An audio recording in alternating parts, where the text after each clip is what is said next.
Hi everyone, welcome into another episode of Matt Sports Talk. And in this video, we are going to be recapping all of the Crossroads League Tournament semifinal games from last night. And with that, of course, it's hard to believe that there were only 2 games last night, with 4 teams.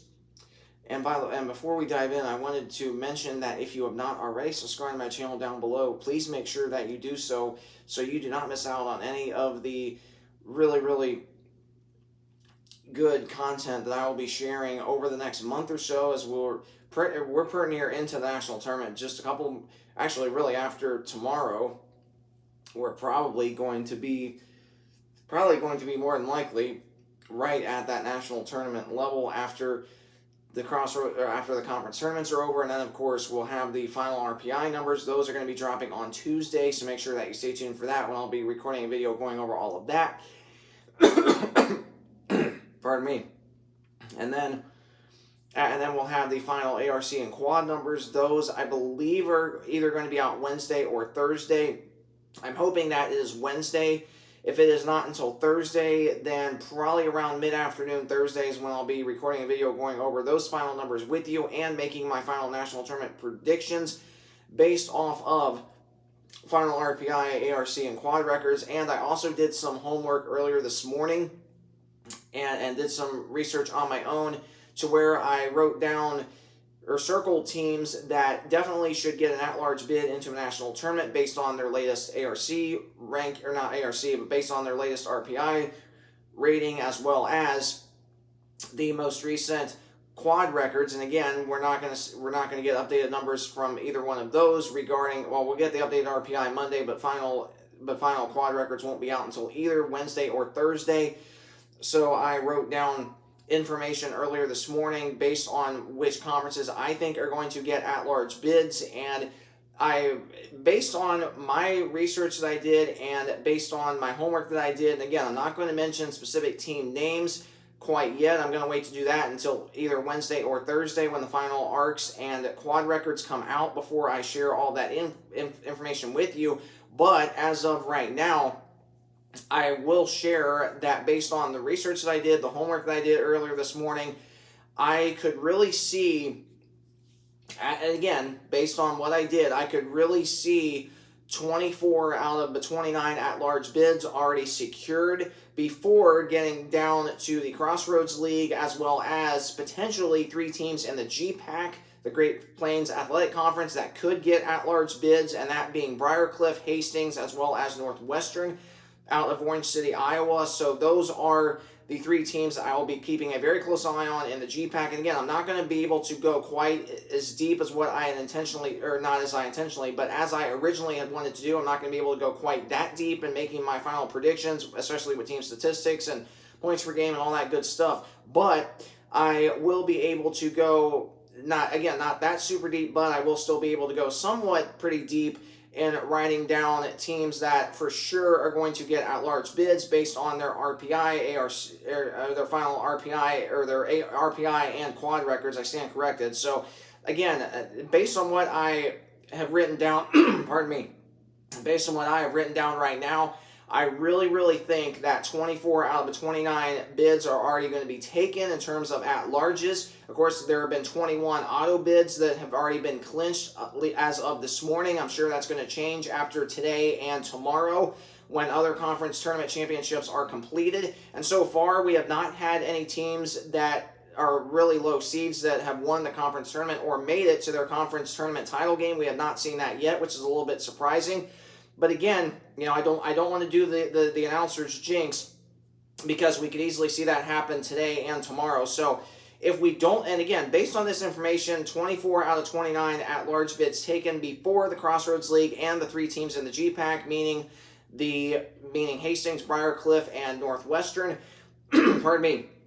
Based on excluding all of that, that is only if there are no teams that take away bids from these bubble teams. If there are, let's say, 2 teams that take away bids, then obviously it is going to get a lot more interesting. And of course, I'm not going to mention team names or anything, but it is going to come, I believe that based on the research and homework that I did, it could easily come down to 8 teams trying to get the final 5 at-large spots going into Selection Show Thursday night, which will be at 8 o'clock Eastern. So again, make sure that you subscribe down below so you do not miss out on any of the important information that I'm going to be sharing with you over the next 5 days or so, because it is going to be excellent content, and I hope that you will find it to be very helpful and informative as well. And again, I'm not going to share specific details about which 8 teams outside, I mentioned the 3 in the G-Pack, but I'm not going to mention the other 5 teams that will be, I will not mention the other 5 teams that will be potentially vying for the 5, I'm not going to mention the 5 teams, or 4 teams really, that would be vying for the final 2 at-large spots based on how I see things right now, based on the research and homework that I did. I'm not going to mention those team names because a lot can change between now and Wednesday or Thursday, but I did want to give you a little bit of an idea right now of what, generally speaking, what conferences it could come down to teams being on the bubble and trying to get those potentially maybe even only 1 or 2 spots as an at-large. So again, make sure that you subscribe down below so you don't miss out on any of this, because it is going to be very, very helpful information to you, and I'm super, super excited about sharing all that content with you. This is my 2nd year of doing this in terms of national tournament stuff, and of course I'm still going to print out a bracket this year. I did that last year, and I'm going to do that this year, print it out, share an update with you after each individual round, how well I'm doing in my bracket. So again, make sure you stay tuned for all of that. So recapping, now that we got past the brief preview of what to expect for this coming week regarding the national tournament, let's get to recapping the 2 games last night from the Cross League Tournament semifinals. This is on the women's side. The men's games I'll be doing tomorrow, because the men's games will be coming up here this afternoon. So the first women's game last night, we had 6-seeded Bethel at 2-seed St. Francis, and this was a very close game in the first quarter. Bethel got out to a big start, and then St. Francis took the lead and never looked back after that, even though it got down to 3 points in the third quarter. I was paying attention to this game last night and paying attention to a lot of other games as well across all their conferences. But St. Francis prevailing here 74-53. Bethel goes to 20-10, and they are a team that will be looking for an at-large bid into the national tournament. 20-10. Again, that's kind of, right at the threshold that you want to be at in terms of getting to 20 wins, and in terms of losses, 10 losses. That doesn't look really good to a selection show committee. But again, over the last few years, I have seen lots of teams be 20-10 that have made the national tournament, and some teams have not made the tournament having that record. So we'll have to wait and see how Thursday night plays out for Bethel's hopes of making the national tournament via an at-large bid. So looking at the stats for Bethel, they had some really good scoring. 13 points for Isabel Scales, 5 of 10 shooting, 2 of 3 from deep, 1 of 2 at the line. She had 4 rebounds. 3 points for Olivia Nickerson, just 1 of 7, but she had 4 rebounds and 2 assists. Only 4 points for Jasmine Smith, but that was off 2 of 2 shooting. She also had 8 rebounds. And then you had 6 points for Isabella No, 2 of 5 shooting, 1 of 2 from deep, as well as Charity Stripe. She had 2 rebounds, 3 assists, 1 steal. And then 12 points for Mariah Claywell, 4 of 12 shooting, 3 of 7 from deep, 1 of 2 at the line. She had 2 rebounds and 1 assist. And then off the bench, you had Hannah Ruddle, had 2 rebounds. Jocelyn Marshall, 3 points with 2 rebounds and 1 steal. And you had Faith Fleetwood and Allison Metzger getting some playing time. Fleetwood, no statistics. Metzger had 1 rebound in just 2 minutes of action. 10 points for Justice Williams off the bench, 4 of 13 shooting, 2 of 6 from deep. She had 2 rebounds and 3 assists. And then Loverain Gaskins in 9 minutes of action had 4 rebounds plus a block. And then only 2 points for Dominique Stilley in 2 minutes of action. And then Annabelle Wilhite in 2 minutes of action had a rebound. And Bethel struggled shooting at 36 from the floor, 35 from 3, and they struggled at the free throw line, converting 3 out of 6 for just 50%.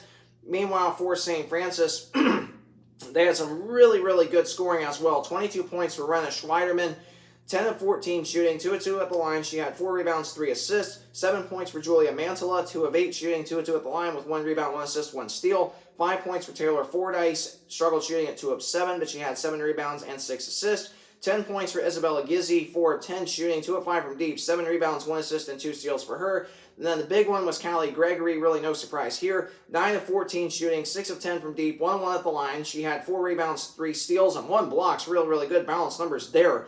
And then off the bench, you had Samaya Stout, 14 minutes of action with 2 points, 1 of 1 shooting, 1 rebound, 2 assists, and 1 block. You had 1 point for Diona Craig in 2 minutes of action that was at the free throw line. You also had Ashley Cox and Allison Shue getting some playing time in the last few minutes. Cox did not score. Allison Shue had 1 rebound and 1 assist. Emma Royst, 9 minutes of action with 2 rebounds and 1 assist. And 2 points for Rachel Harshman in 2 minutes of action. And St. Francis shot way better from the field at 50, way better from 3 at 40. And they were excellent at the free throw line, converting 6 out of 7 for 85. And that was your matchup there. And then the final matchup will take us to Indianapolis, Indiana, where number 3 Marion hosted, I believe they're number 3 or number 4. Yeah, number 4. Number 4 Marion hosted Indiana Wesleyan. All Marion here, really no surprise, and it really was a carbon copy of the first time these two teams met in terms of Indiana Wesleyan. Very slow third quarter, and that turned out to be all the difference. Marion with their largest margin of victory in the all-time series history against Indiana Wesleyan, 87-45, so a margin of 42 points that broke the previous high of 38 points, 77-39, back in the semifinal round of a 2019/20 season. And for the Wildcats, they did have a couple of bright spots despite not really having a good shooting night. But the bright spots were senior Jade Hovey and what could have been her final game as a Lady Wildcat in terms of being a player, because she'll be the graduate assistant these next 2 seasons. She had 11 points, 4 of 10 shooting, 3 of 5 from deep. It's really, really good to see that. 4 rebounds as well. And for only the second time this year, Addie Hovey, her sister, did not score. The only other time that happened was in the road game at Bethel back on January 17th to end the first half of conference play. Addie had 6 rebounds, though, despite not scoring. So, again, she was really good on defense. And then you had 9 points for Kylie Bettinger, 3 of 11 shooting, 3 of 8 of that was from deep, 1 rebound, 1 assist, 1 steal, 1 block for the junior out of Akron, Ohio. So really, really good balanced numbers there. You had only 4 points for Ayla Krieger as she averages 14 on nearly 15 a game. So Marion's defense did a really good job on her. Krieger struggled shooting at just 1 of 8, but she was 2 of 2 at the line, 6 rebounds, 2 assists, and 2 steals for the young freshman. And how about Mila Browning? 13 points, 3 of 8 shooting, 1 of 4 from deep, 6 of 8 at the line. 6 rebounds, 3 assists, and a steal for one of the other freshmen, pardon me, on this Lady Wildcat team. And then off the bench, you had 6 points for Haley Amy, 2 of 4 shooting, 2 of 2 at the line, 2 rebounds, and 1 steal for her. You also had Tori Thompson, 11 minutes of action, did not score, but she had 2 rebounds. And then Corinne Grivey, in 8 minutes of action, did not score either. And 11 minutes of action, Ellie Kelleher, 1 of 2 shooting, with 2 points, obviously, and she did have 4 assists, so really, really good to see that from the young sophomore. And Indiana Wesleyan really struggled shooting at 29, and they also struggled from 3 at 35. Now, a really good bright spot for the Lady Wildcats. They were excellent at the free throw line, converting 10 out of 12 for 83%. In their quarterfinal game upset win at Huntington Tuesday night, they missed 12 free throws. So, again, much better improvement last night, I should say, in terms of the free throw line. Now, the big thing for the Wildcats was they turned the ball over 19 times. Marion turned that into 36 points. So obviously that pretty much tells you all you need to know there. And of course, when IWU played Marion at home back on February 18th, IWU turned the ball over 25 times. Marion turned that into 29 points. So pretty much a carbon copy this time. And then and of course and really what was crazy for the Wildcats was that even though they lost by 42 points, the biggest story was they got Abby McNally, Marion's best player, in foul trouble in the first half. She did not score in the whole entire first half, had 3 fouls, and then the second half, in a quarter and a half, she erupted for 12 points and 10 rebounds, so another double-double, 3 of 6 shooting for Abby, 6 of 7 at the charity stripe, 2 assists as well. You had 9 points for her sister Kylie, 4 of 7 shooting with 7 rebounds, 4 assists, and 2 steals. You had 4 points for Madison Bailey, who struggled shooting at 1 of 8, but she was 2 of 4 at the line, 3 rebounds, 7 assists, and 2 steals. 7 points for Olivia Faust, 3 of 4 shooting, 1 of 1 from deep with 2 rebounds. And the big one was Taylor Double, 25 points, 10 of 13 shooting, 5 of 8 from beyond the arc, 3 rebounds, 4 assists, 2 steals, and 2 blocks. Really, really good balanced numbers there. And then off the bench, you had Kennedy Coleman with 2 points, with 2 rebounds and 1 steal. 10 points for Zoe Wheeler, 4 of 6 shooting, 2 of 3 from deep, 2 rebounds, 1 steal. 3 points for Eva Fisher in just 4 minutes of action. 1-1 shooting, that was 1-1 shooting and was from beyond the arc. And then Emily Grimm, 4 minutes of action, had 2 rebounds. And then the other big one was Kenna Kirby off the bench, 15 points, 7 of 11 shooting, 1 of 2 at the line. She had 4 rebounds, 2 assists, and 1 steal. And the other big story in this game, Marion shot excellent from the field at 58, excellent from three at a blistering 60%. And the one downside for Marion, they really struggled at the free throw line, converting 10 out of 19 for 52. So really, if you take away, now I know it was 42 points, but if they make 9 more free throws, they win the game by 51 points. So obviously, that's, I'm sure, something that the committee is going to look at on Thursday night, saying, hey, if Marion makes both their free throws, they win the game by 52 points. But on the other side for Indiana Wesleyan, the committee's going to be looking at, okay, well, Marion is number 4 in the country, and they're 28-2. IWU now 17-13. But the committee's also going to be looking at, IWU's strength of schedule is the best out of everybody else in the conference. And then, of course, you kind of get down into the numbers category of the winning percentage, which, looking at the updated standings, Marion, I mentioned, goes to 28-2 on the year. And whenever the internet loads, we will be able to look at the standings. And okay, so the standings did not work for whatever reason. I don't really understand that. Maybe, I don't know if it's the internet or what the issue is, and maybe the internet. But, Marion 28-2, Indiana Wesleyan 7-13. You have Bethel 20-10. You have Huntington 18-11, and you have Taylor at 17-11 or 17-12. So, when you look at all of that, you kind of go down to, okay, well, what did everybody do? What's their overall winning percentage? What's their RPI, their ARC, what are they in the quads? Because again, in the quads, you want to have as many quad 1 wins as you can, but you also don't want to overload on quad 1, because you look at quad 1 games, at least to me right now, Indiana Wesleyan will have played 16 quad 1 games. Bethel played only 12, and Huntington 14. So again, it's pretty even numbers across the board all the way around, and for whatever reason, the internet connection does not want to load. So I apologize for that. But at least we got the recap done with all the scores, so obviously that's a positive thing. I mean, I did want to look at the standings, but you look at Marion 28-2, and then you look at St. Francis, that I believe, let me see if I can go back and view the records, which I might not be able to do. But but St. Francis still has a really good year. They get the second auto bid in the Crossroads League because of going to a title game against Marion. So those are going to be your 2 auto bids in the Crossroads League, and then of course your at-larges are going to, for sure, should be Spring Arbor, and then obviously the Crossroads for sure is getting 3. I don't know if they get more than 3, and obviously my internet connection does. I don't know what was going on. It might have just been the Crossroads League website. I'm not totally sure on that. But that will do it for this video of Matt's Sports Talk. And of course, I mentioned the records. So obviously, it's going to all come down to the selection show committee on Thursday night, deciding, okay, what about these 4? And it's not just those 4 teams in the Crossroads League. It's not just IWU, Huntington, Bethel, and Taylor that are on the bubble. That you also have to look at teams in the G-Pack, like I mentioned, with Briarcliff, Hastings, Northwestern. You look at those 3 teams, and obviously, and again, I'm not going to share all the specifics in terms of which teams I would have in right now, but it is. I'm not going to share that until either Wednesday or Thursday, depending on when the final ARC and quad records get released. But I will say that more than likely right now you are going to be looking at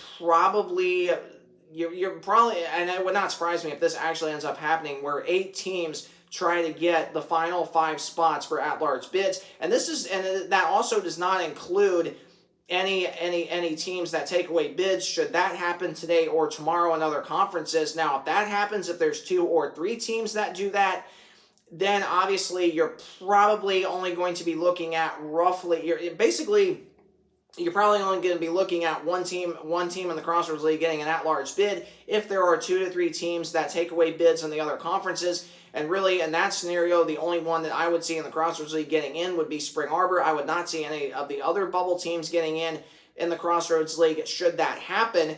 But if you are a bubble team, if you're Bethel, Huntington, Taylor, Indiana Wesleyan, you are desperately rooting for there to be no teams that take away bids that are low-down seeds in other conferences, because that would definitely help all of their but it would definitely help all of them in terms of having a better chance at getting in via an at-large bid. So it's going to be interesting to see how that plays out. So thanks again for tuning into this video, and if it was super helpful to you or informative, please either like, comment, or subscribe. Any one of those options helps me out greatly. I truly appreciate any feedback that you may provide me. Thanks so much for tuning into this video, and I will see you tomorrow recapping all of the semifinal games on the men's side from today. Can't wait to do that. Can't wait to dive into all things national tournament this coming week with our PI, ARC, and quad records, and making my final predictions with you for teams that will get at-large bids into the national tournament. Going to be very, very exciting. So again, make sure you stay tuned for all of that. Have a great rest of your day, and God bless.